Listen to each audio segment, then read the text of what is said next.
मुफ्ती तारिक मसूद के बयानात के लिए मुफ्ती साहब के ऑफिशियल चैनल मुफ्ती तारिक मसूद स्पीचेस को सब्सक्राइब करें।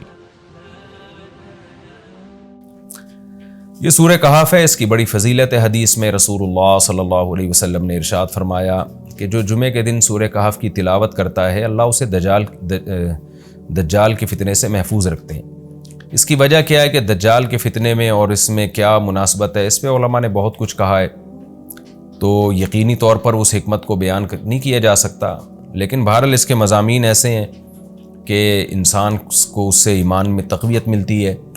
और बड़ी बात यह है कि रसूलुल्लाह सल्लल्लाहु अलैहि वसल्लम ने जब किसी चीज़ के बारे में हमें बता दिया तो फिर हमें उसकी हिकमत समझ में ना भी आए तो हमें बस उस पर ईमान लाना चाहिए।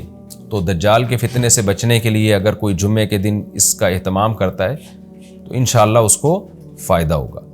दज्जाल के फितने से बचने में सरसरी गौर से एक बड़ी हिकमत ये मालूम होती है कि अल्लाह ताला ने बड़े बड़े कुदरत के अपने नमूने दुनिया में दिखाए हैं। जैसे इसमें खज़र अलैहिस्सलाम का वाक़या आएगा, असहाब कहफ का वाक़या, ज़ुल्क़रनैन का वाक़या, कि कैसी अल्लाह ने उनके हाथों पे अपनी कुदरत को ज़ाहिर किया। तो ये अल्लाह ताला के मुख्तलिफ़ काम हैं। याजूज माजूज का तस्करा भी आएगा इसमें।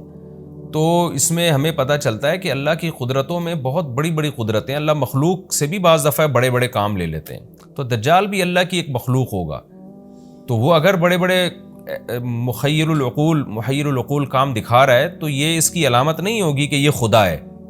जैसे ज़ुल्क़रनैन से अल्लाह ने बड़ा काम लिया तो वो खुदा थोड़ी बन गए।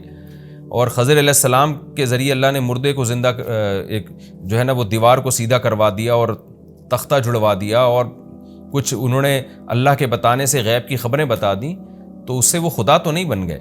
और जो इस तरह असहाब कहफ कई सौ यानी 300 साल तक गार में सोते रहे, तो इससे वो खुदा नहीं बन गए।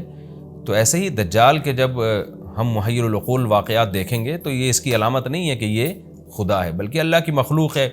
तो अल्लाह ताला ने जैसे पिछले पैगम्बरों में ऐसे वाक़यात रूनुमा हुए और मकसद लोगों की आजमाइश था, तो दज्जाल भी लोगों की आजमाइश ही के लिए आएगा। और बहुत सारी हिकमतें हैं जो उलमा ने बयान की हैं। अच्छा, ये जो जुम्मे के दिन सूरह कहफ पढ़ने की फ़जीलत है, तो ये जुम्मे की रात को अगर कोई पढ़ ले तो भी ये फ़जीलत हासिल हो जाएगी।